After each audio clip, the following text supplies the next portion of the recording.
continue our previous topic, drug use in the peptic ulcer, and till now we have completed, we have finished, we are able to finish.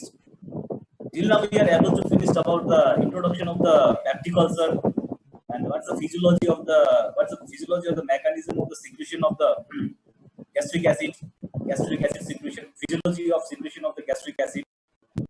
This all we have completed in the previous lecture. So today we will discuss about the drugs which are used for the treatment of the peptic ulcer. Some drugs, so many drugs are there, but we will try to finish some drugs which are used for the treatment of the peptic ulcer. Okay, can you see the so classification of the drugs which are used for the treatment of the peptic ulcer? Classification of the drugs which are used for the treatment of the peptic ulcer. So this classification depends upon the classification. They have classified the classification is depends upon the mechanism of action of drugs. Mechanism of action of the drugs. Okay, they are generally broadly classified into the inhibition of the secretion of gastric acid. Second is the inhibition of the secretion of gastric acid. Second is the please. एकदम disturbance आयो कोही कसको mic अन छ जस्तो लाग्यो कसैको mic अन छ कसको माइक अन छ अहिले सुनिरहेछ can you listen me now yes sir now it is audible अझ डिस्टर्बेंस चाहिँ छ कि केको okay now it is audible yes sir okay now it is okay now yes sir okay so today we will discuss about the drugs which are used for the treatment of the peptic ulcer. Basically the drugs are classified on the basis of mechanism of action, on the basis of the mechanism of action of the drugs. So they are broadly classified into two groups. Number one is the inhibition of the secretion of drugs that inhibits the secretion of the gastric acid, and the second is the gastric mucosa protective drugs. So peptic ulcer drugs, I will repeat it again. Peptic ulcer drugs, they are classified into two groups. Number one, inhibition of the secretion of the gastric acid, and then number two, mucosal protective agents. That is also called the cytoprotective agents, or the in simple language we call it the drugs that protects the gastric mucosa. Okay. So classification. Can you see the slide? Yes, sir. Okay, classification. The classification of the drugs. Number one drug is the antacids. The drugs that comes under the antacid, the magnesium hydroxide, they are oral preparation. These drugs can be given by the oral preparation or by the intravenous route. Systemic preparation, that's called the parenteral route, can be given by the drugs which are given by the oral preparation are the magnesium hydroxide and the aluminum hydroxide, where the drugs which are given through the intravenous route are the sodium bicarbonate and the calcium carbonate. We will discuss about this drug in detail. First of all, let's know about this drug is the they inhibits the gastric acid secretion. Okay, histamine 2 receptor antagonist. So drugs that comes under the histamine 2 receptor antagonist are ranitidine, cimetidine, and the famotidine. Okay, this is also the drugs which are that inhibits the secretion of the gastric acid. Okay. Proton pump inhibitors. The drugs that comes under the proton pump inhibitors are the omeprazole, pantoprazole, lansoprazole, rabeprazole, and the esomeprazole. All of the drugs are important. All of the drugs are commonly used. So at least if you are able to remember 3 or 4 drugs, but if you remember all of the drugs, they are the commonly used drugs. Proton pump inhibitors: omeprazole, pantoprazole, lansoprazole, rabeprazole, and the esomeprazole. This drug is also inhibits the gastric acid secretion. Now the mucosal protective agents, that means they are the cytoprotective agents, or they protect the gastric mucosa. The drugs are the sucralfate, bismuth compounds, and the prostaglandins. Okay, in this way, the drugs which are used for the treatment of the peptic ulcer, they are classified. The drugs that inhibits the gastric acid secretion, and the second is the mucosal protective agents. Okay, should I continue? Yes, sir. Okay. Yes, sir. Any confusion? Okay, I don't think any confusion should be there. Okay. Now, antacid. First of all, the antacid. Okay. You can see the word antacid. Anti-acid. Antacid, that means the anti-acids. Antacids, that means the anti-acids. Simple language is the anti-acids. Okay. So drugs are we have already discussed in the previous slide. magnesium hydroxide and the aluminum hydroxide. Magnesium hydroxide and the aluminum hydroxide. Magnesium hydroxide and the aluminum hydroxide, they are the oral preparation. They are given by the oral route. Here is the sodium bicarbonate and the calcium carbonate. Sodium bicarbonate and the calcium carbonate, they are given by the parenteral preparation. Intravenous. So route is the intravenous. Okay. So first of all, the mechanism of action of the antacid. Okay, have you heard about the name Dizine? The drug Dizine. Yes, sir. As a tablet preparation, as a syrup preparation. So Dizine is the antacid. Dizine is the antacid. So what is the mechanism of the antacid? So what is the chemical property of the, what is the chemical compound of the antacid? Antacids are the weak bases. Antacids are the weak bases. So we know the chemistry. When the acid and the bases, they dissolve together, what will be the reaction?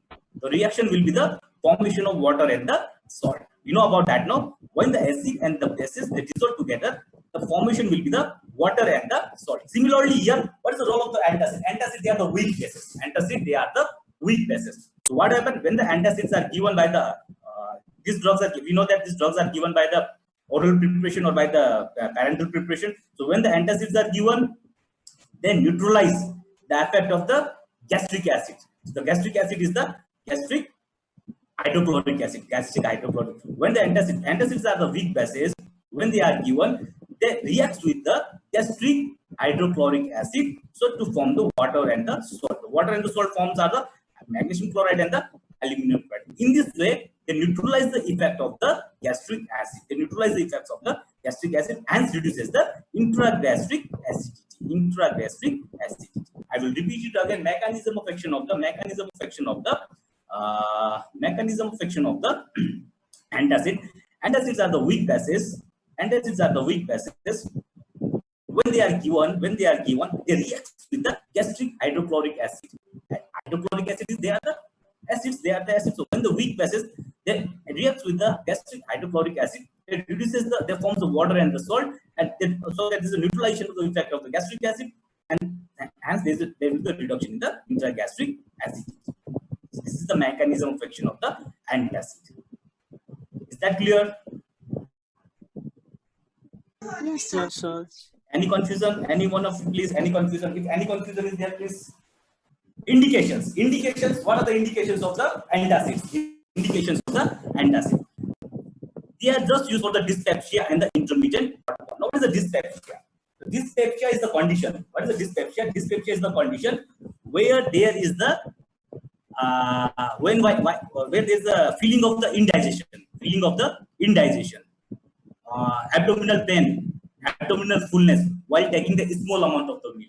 Even while taking the small amount of the meal, sometimes what happens is a feeling of the indigestion, is abdominal pain is there, abdominal discomfort is there, and there is the abdominal fullness. That is called the dyspepsia. In Nepali, that is called the ajirna. Ajirna bhancha. Do you know ajirna bhanne? Have you heard about that term ajirna? So that is the dyspepsia. Okay. In that condition, this antacid is used. Okay. And second is the intermittent heartburn. That is the intermittent heartburn is the condition in which there is the regurgitation of the food particles from the stomach into the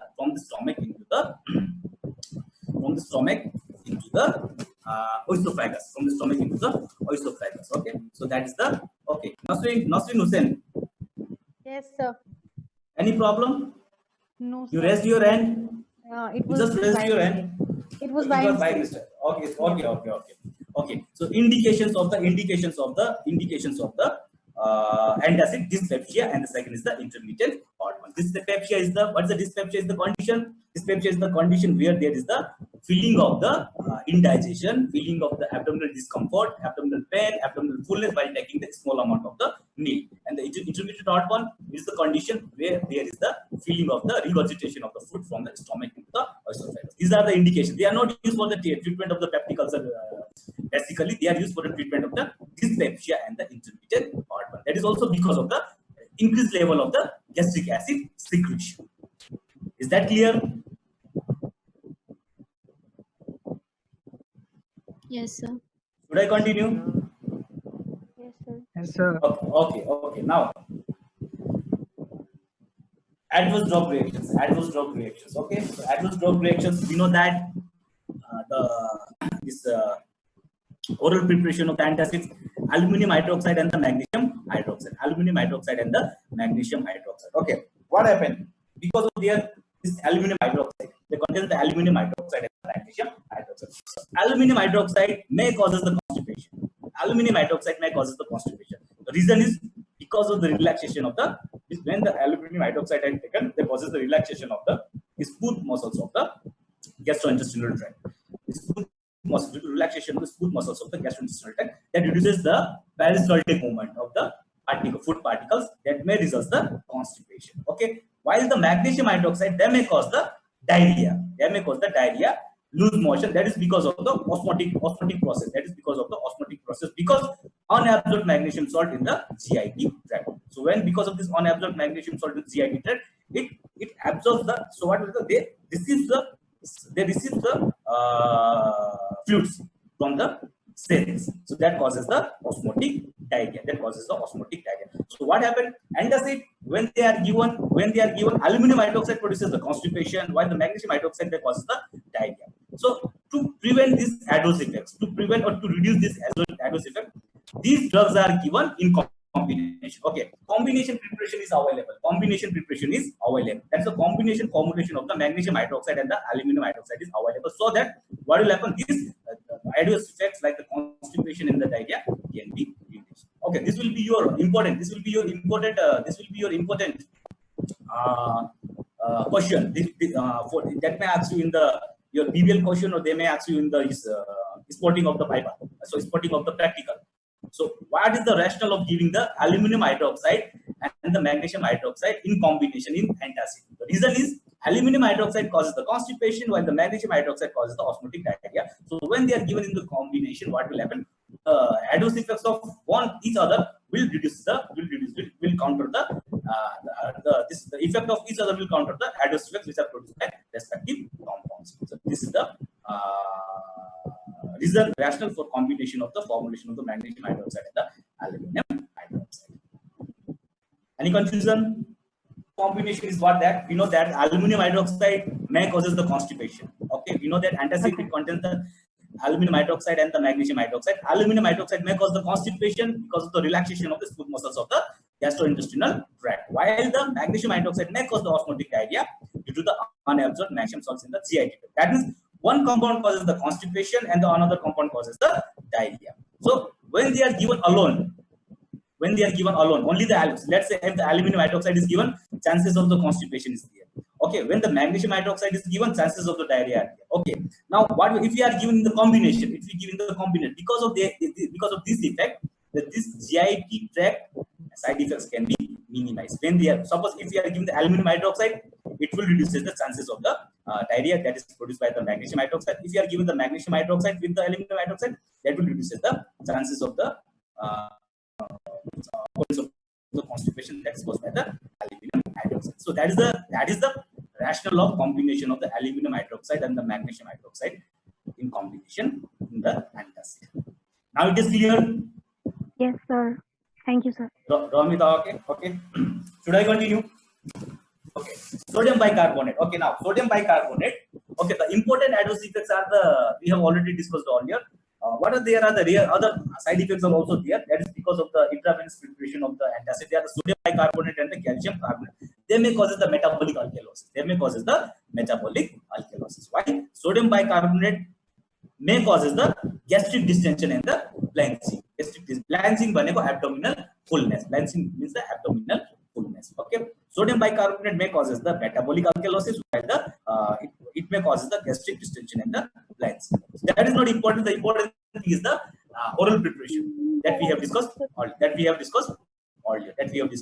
Okay. So what are the adverse effects? Aluminum hydroxide may cause the constipation. Magnesium hydrochloride may cause the diarrhea. That is the reason that this drug should be given in the combination. So that will reduce the adverse effects produced by the respective compound. And the other adverse effects are the sodium bicarbonate and the calcium bicarbonate. When they are given by intravenous route, they may cause the metabolic alkalosis. While the sodium bicarbonate, when it is given by the intravenous route, it may cause the gastric distension and the blanching due to the production of the carbon dioxide and the sodium chloride. Okay, drug interaction. Now the drug interaction. Okay, drug interaction. What happened when this antacid they are given with the other drugs? When this antacid, they may impair the absorption of the drugs like the tetracycline and the fluoroquinol. We know that the tetracycline and the fluoroquinolones they are the antibiotic. Tetracycline and the fluoroquinolones they are the antibiotic, and the oral iron preparation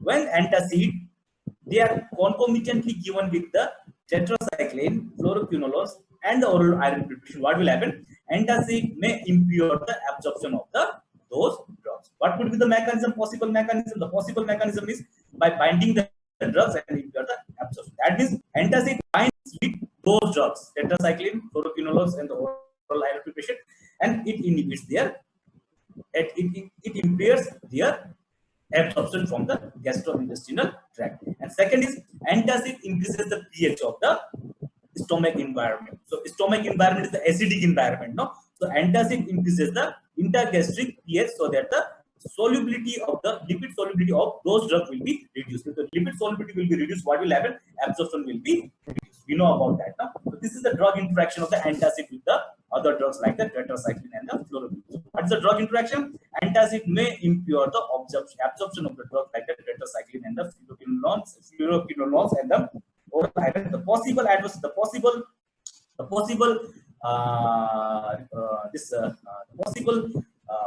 mechanism is antacid binds with those drugs and inhibits impair their absorption in the stomach or in the GIT tract, and by increasing the intergastric pH of the those drugs, so that their lipid solubility will be reduced. And when the lipid solubility is reduced, what will happen? There will be a reduction in the absorption of the drugs. Is that clear? Yes, sir. Yes, sir. Yes. Yes, sir. Okay. I continue. Yes, sir. Okay, now this slide, histamine 2 receptor antagonist. Okay, everything is clear here. Just see the slide. Three drugs are there: ranitidine, cimetidine, and the famotidine. The important drugs, at least remember two drugs: ranitidine and the cimetidine. So ranitidine, what's the ranitidine? Have you heard about the drug Essilor? Okay. Okay, now histamine 2 receptor antagonist. Histamine 2 receptor antagonist. Okay, histamine 2 receptor antagonist. This drug also used to reduce the. This drug is also used to reduce the gastric acid secretion. Can you listen me? Yes, sir. Okay. Yes, sir. The drugs are the ranitidine, cimetidine, and the famotidine. At least remember two drugs. The important drugs are the ranitidine and the cimetidine. Okay.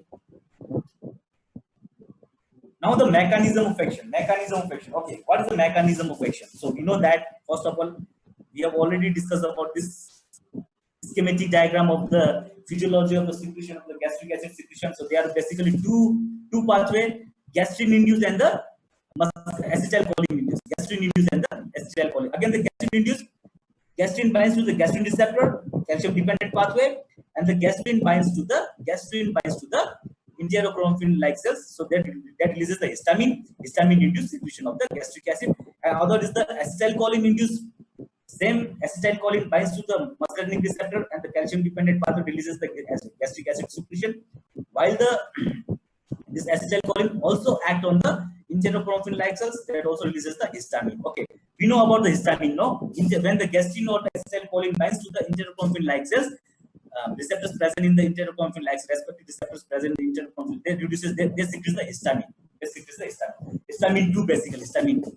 When this histamine 2 they binds to the histamine 2 receptor, which are located in the gastric parietal cells. They are located in the gastric parietal cells. So there is the induction of the histamine 2 receptor, G protein coupled receptor. They are the G protein coupled receptor. So what will happen? This is the physiology. I'm just recalling the physiology. So what will happen? There's activation of the adenylyl cyclase. That adenylyl cyclase will activate the cyclic AMP. Now that cyclic AMP will activate the protein kinase. That protein kinase will activate the hydrogen potassium antiphase form. That is also called the proton pump. So what will happen? The further action will be the secretion of the hydrogen ions into the lumen of the stomach. That binds with the hydrogen ion binds with the chloride to form the hydrochloric acid. So what will be the? So this is this mechanism we know. So what is the role of the histamine 2 receptor antagonists? They are the histamine 2 receptor antagonists, like the ranitidine and the cimetidine. They are the competitive antagonists of histamine 2 receptors, which are located over the gastric parietal cells. So what will happen? Because of competitive antagonist, histamine 2 will not be able to bind to their histamine 2 receptor. So further pathway will be inhibited. Further pathway will be inhibited. So that what will happen? There will be no release or secretion of the hydrochloric acid into the. There will be no secretion of the hydrochloric acid into the GIT lumen. GIT lumen. Can you listen me?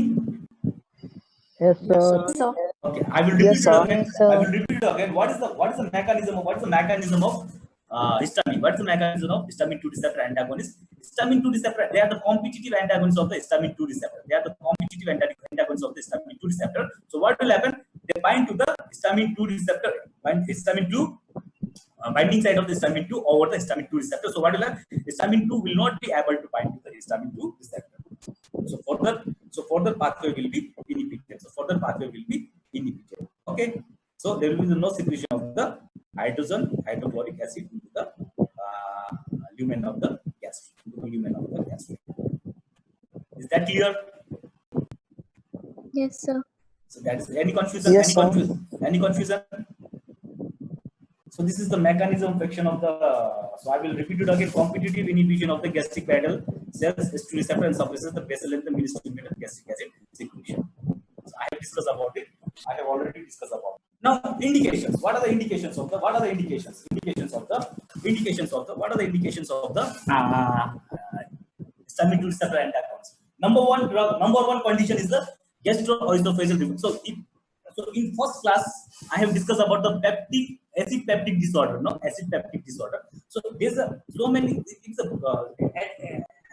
peptic disorder. There is a cluster of the diseases are there. It is a broad term under which the clusters of the diseases are there. There may be the peptic ulcer. There may be the gastroesophageal reflux disease. There may be the dyspepsia.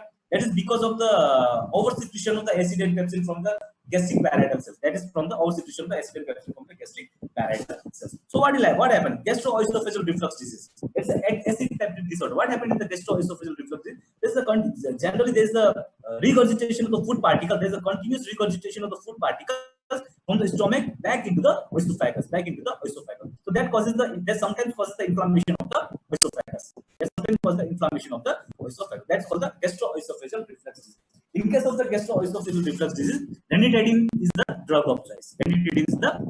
Okay, peptic ulcer. We have already discussed about the peptic ulcer. It is also used for the treatment of the peptic ulcer. Okay, intermittent dyspepsia. It is also used as I have discussed earlier. Intermittent dyspepsia.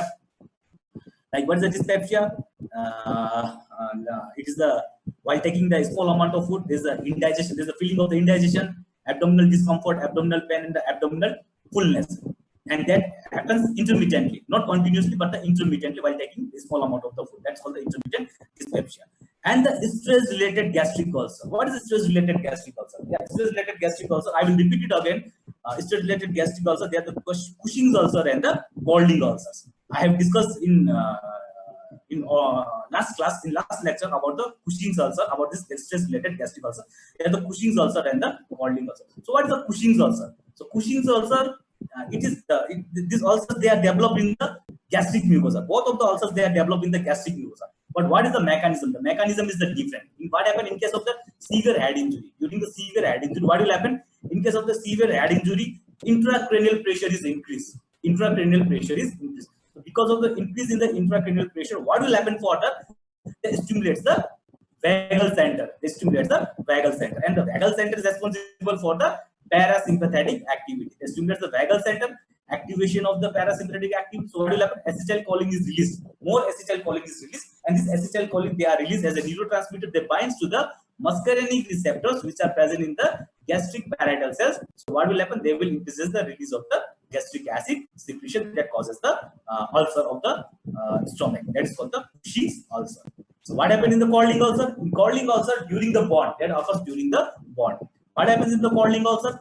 Because of the severe bond, there is a loss of the fluid and the electrolytes and the fluids from the body. Because of the loss of the fluids and the electrolytes from the body, from the blood capillaries, what will happen? The blood supply to the capillaries of the gastric mucosa will also reduce. Because of the blood supply, because of this reduction in the blood supply to the capillaries of the gastric mucosa, what will happen? Further ischemia will be there, and that ischemia will further develop into the necrosis, and that necrosis become the gastric ulcer. That is called the Codling ulcer. Okay, okay. Now these are the indications of the histamine 2 receptor antagonist: gastroesophageal reflux disease, peptic ulcer, intermittent dyspepsia, and the stress-related gastric ulcer. They are the Cushing's ulcer and the Codling ulcers. This Cushing's ulcer and the Codling ulcers, they are developed in the gastric mucosa. Cushing ulcer because of the severe head injury, and the Codling ulcer because of the severe wound. Okay, this is all about the indications of the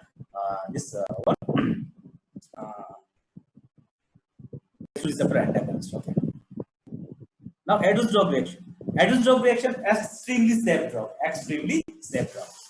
Other things are not important. Other things are not important. Extremely safe drug. But sometimes on the long-term use or the higher doses, cimetidine may cause the gynecomastia of the impotence in the man and the galactorrhea in the woman. Okay, this thing is not necessary, because we will discuss about this in detail while we will be in the reproductive system. Otherwise, to this level, for right now, the reason for the why cimetidine causes the gynecomastia and the impotence in the man and the galactorrhea in the female, that thing is not necessary. Only the important thing is extremely safe drugs. Extremely safe drugs, but on the long term use, it may cause the higher dose, or the injection of higher dose may cause the cimetidine may cause the gynecomastia or the impotence and the galactorrhea in the woman. So gynecomastia is the enlargement of the breast tissues.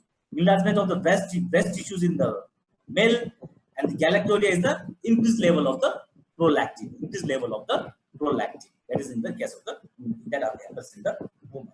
The adverse drug reaction, they are generally not asking you the adverse effects of this histamine 2 receptor antagonist. The important thing is the indications and the mechanism of action. Indications and the mechanism of action. So extremely safe drugs on long term use or the high dose, it may cause the gynecomastia or the impotence in the men and galactorrhea in the drug interaction. You know that the cimetidine is the cytochrome P450 enzyme and the isoenzyme inhibitor. I think we have discussed about this. What is the enzyme inhibitors? Cytochrome P450 enzyme and the isoenzyme inhibitors, and what are the cytochrome P450 enzyme and the isoenzyme inducers? Cimetidine is one of the drug that causes the cytochrome P450 enzyme and the isoenzyme inhibitor. You know about that, no? You know about that. Okay. So that is all about the histamine 2 receptor antagonist. Histamine 2 receptor antagonist. Okay. 1 minute पछि फेरि यो upgrade गरौँला है हामीले. Remaining time showing is the 1 minute and 21 seconds. We will upgrade. We will try to finish the proton pump inhibitor also today, and we will upgrade for the 15 minutes. Is that okay? Yes, Okay, sir. sir. Yes, sir. Drug interaction. Drug interaction is the drug interaction. Should I continue? Any confusion till now? Any confusion till now? So we have till now we have discussed about the antacid, the mechanism of action of antacid, indications and the adverse effects. We have discussed about the histamine 2 receptor antagonist, the mechanism, the indication, their adverse effects. Okay. Now the contraindication of the histamine 2 receptor antagonist. Contraindication: only the pregnancy. This drug should not be given during the pregnancy. When absolutely necessary. When it is absolutely necessary, then it can be given. Otherwise, this drug should not be given during the pregnancy, because it crosses the blood placental barrier. It crosses the blood placental barrier. So what happens further when it crosses the blood placental barrier? I don't think it is necessary to tell you. You know all about that. It crosses the blood placental barrier. That is the reason we should not give this drug during the pregnancy until the absolutely necessary. Until the absolutely necessary. Okay. Should I continue? That is about the histamine 2 receptor antagonist. Now, proton pump inhibitor. This is called the Brahmastra of the peptic ulcer disease. Brahmastra of the peptic. There are so many drugs. Okay, we have discussed about so many drugs, but the one of the significant drug is the proton pump inhibitor, because it closes the main gate of the gastric acid secretion. It causes the main gate of the gastric acid secretion. How is that possible? How is that? We will discuss about that. The first thing is what are the proton pump inhibitors? What are the drugs that comes under the proton pump inhibitors? All of these 5 drugs are the commonly used drugs: omeprazole, pantoprazole, rabeprazole, esomeprazole, and the lansoprazole. Omeprazole, pantoprazole, lansoprazole, esomeprazole, and the proton pump inhibitors are the omeprazole, pantoprazole, lansoprazole, rabeprazole, and the esomeprazole. All of the drugs are important. Initially, the omeprazole was developed, then pantoprazole and lansoprazole, rabeprazole, and the esomeprazole. S-omeprazole, they are the isomers of the, they are the modified form of the omeprazole. S-omeprazole, omeprazole and the S-omeprazole. Okay. Omeprazole, pantoprazole, lansoprazole, rabeprazole, and the esomeprazole. Okay. Okay. Now here, these all drugs are the important. Now, if you are for the examination point of view, you may remember the 2 or 3 drugs, but for the rest of your life, once you become the doctor, all of the drugs are the important because omeprazole, pantoprazole, lansoprazole, rabeprazole, and the esomeprazole are the commonly used proton pump inhibitors. They are the commonly used proton pump inhibitors. Okay. Now, what is the mechanism of action? The important thing is the mechanism of action. Okay. What happened? So, omeprazole, first of all, the proton pump inhibitors, they are the prodrugs. They are the prodrugs. So, we know about that. What is the prodrugs? Prodrugs are those drugs. Prodrugs are those drugs which become the active. Initially, they are the inactive form, and they become the active. They become the active once they are absorbed, when they are metabolized within the body. We have know some drugs which are the prodrugs like levodopa is a prodrug. Okay. During the cardiovascular system, in first year we have discussed about the enalapril. That is also the prodrug, and this proton pump inhibitors, they are also the prodrug. So what happened? Okay. Mechanism of action. First of all, so we can see this picture. Okay. So we know that the secretion of the gastric acid secretion. So what happened? Through all mechanism, whether that is because of the gastrin act on the gastrin calcium mediated, gastrin receptor mediated calcium dependent pathway, or the gastrin induced histamine induced or gastrin induced, that was the histamine induced gastric acid secretion, or acetylcholine that act on the muscarinic receptor or calcium dependent pathway, or the acetylcholine that induces the histamine that further induces the secretion of the gastrin. All of the pathway finally will act on they activate the protein kinase, and this protein kinase will act on the hydrogen potassium activase. Now this proton pump inhibitor, that is called the proton pump. So what's the mechanism of this proton pump inhibitor? The mechanism of action of the proton pump inhibitors are they binds to the. So what will happen? Sequentially, I will say the sequentially mechanism. These drugs, this proton pump inhibitor, they can be given by oral administration or by the parenteral administration. Parenteral administration, the preferred route is the intravenous administration. So what will happen? Either they are given by the intravenous administration or the oral administration. They are absorbed. They are absorbed by the this canalicular membrane of the. They are absorbed. So once they are absorbed, what will happen? They reaches to the hydrogen potassium pump. When they are absorbed, then they reaches to the canalicular membrane of this gastrointestinal tract. So what will happen? They become the active form because they are the prodrug. Initially, they are the prodrug. They become the active one. So once they become the active, what will happen? They binds to the cysteine residue. That is present in the hydrogen potassium activase. Cysteine residue that is present in the hydrogen potassium activase form. So they form the covalent bond. Between this hydrogen potassium form with the hydrogen potassium pump and inhibits the hydrogen potassium pump. That is called the proton pump. Inhibits the hydrogen potassium pump. So when this hydrogen potassium pump will be hydrogen potassium activase pump will be inhibited, what will happen? There will be the inhibition of the secretion of the hydrogen ions into the stomach lumen. So what will happen? Hydrogen ions, there is the inhibition of the formation of the hydrochloric acid. That's the mechanism of action. There's a mechanism of action of the proton pump inhibitor.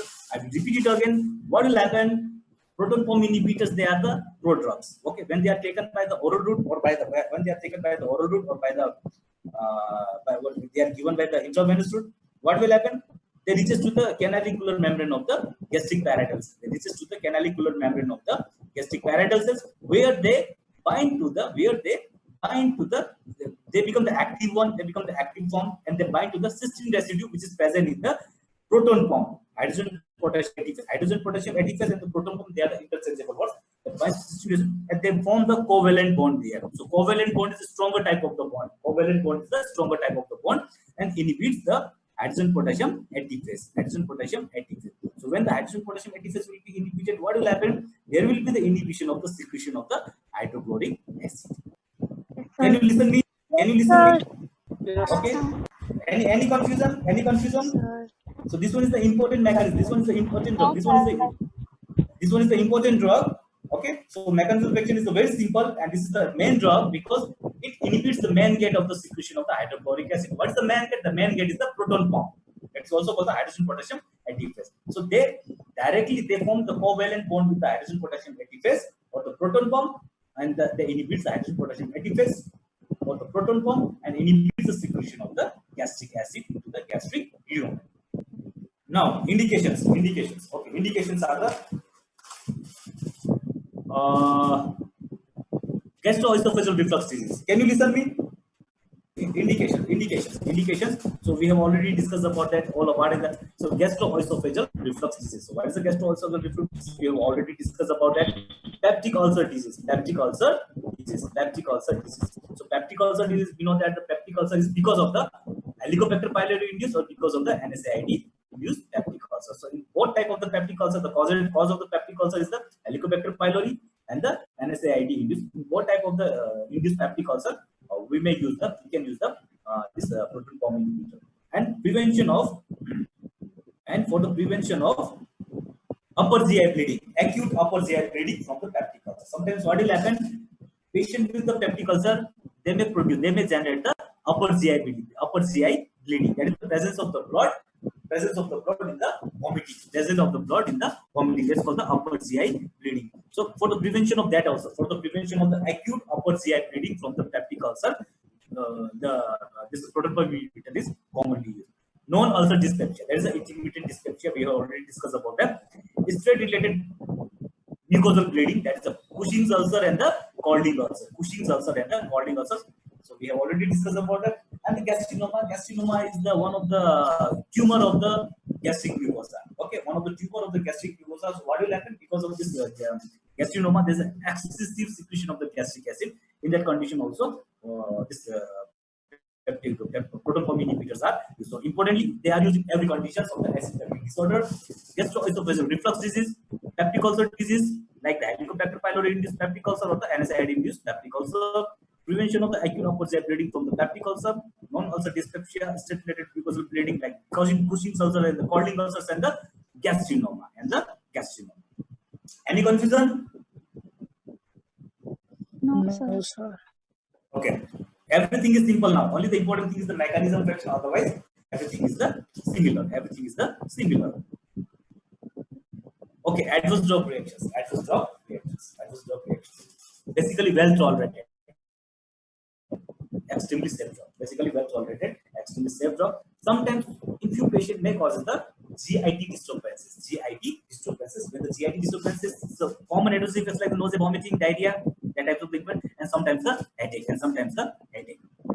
Okay, well tolerated. Otherwise, extremely well tolerated and the safe drug. But some research says that research which is because of the result of some research on the long-term use, it may result the increased risk of the hip, wrist, and the spine fracture. On the long-term use, it may result the increased risk of the hip, wrist, and the spine fracture. Fracture of the spine, fracture of the hip, or the fracture of the wrist. That risk is there. That increases the risk of that. It doesn't mean that it directly causes the hip fracture or the wrist fracture or the spine fracture, but increases the risk of the hip fracture, wrist fracture, spine fracture when they are used for the longer duration. It is because it is believed that due to the impairment of the calcium absorption. We know that this hydrochloric acid, it reduces the proton pump inhibitor, it reduces the secretion of the hydrochloric acid.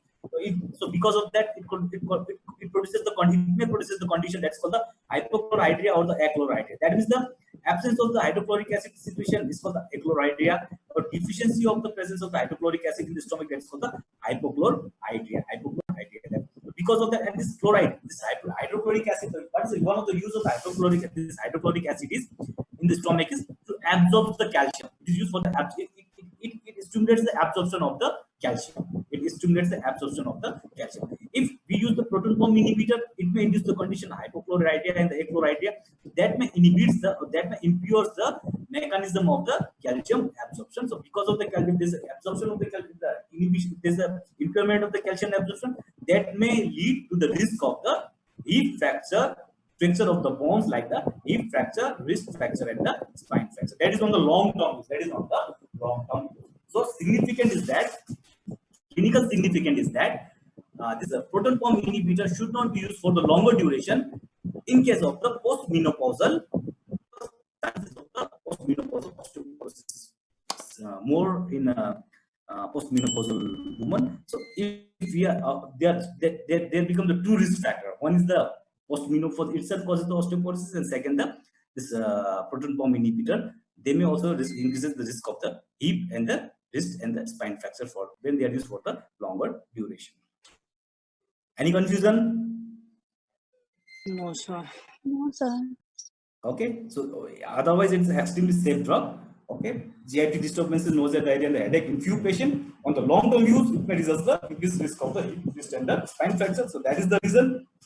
Clinical significance is that this drug should not be used for the longer duration among the postmenopausal women. So what happens in the postmenopausal woman? In case of the postmenopausal, chances of the osteoporosis is there. So osteoporosis also causes the demineralization of the bone, so that increases the risk of the bone fracture. While when this proton pump inhibitor, it also increases the risk of the hip, wrist, and the spine fractures. So that is the reason. So if two risk factors will be there, the chances of the bone fracture will be higher there. So that is the reason it should not be used for the postmenopausal woman for the longer duration. Now last slide for today. Only dose pantoprazole. Okay, that is not necessary. At least remember one or two drugs. Pantoprazole 40 milligram once a day, or the omeprazole 20 milligram once a day. Other drugs is not necessary. If you like to remember this, that's okay, fine. Otherwise, at least remember two doses. Pantoprazole 40 milligram per oral body, or the omeprazole 20 milligram per oral body. Other doses are the pantoprazole 20 milligram per oral body, esomeprazole 40 milligram per oral body, and the lansoprazole 40 milligram per oral body. These are the dose of the proton pump inhibitors. At least remember two drugs. Pantoprazole or and at least. Is that clear? But recently the most important drug is the esomeprazole. The dose is similar to the pantoprazole, but the esomeprazole. This is it is a modified form of the omeprazole.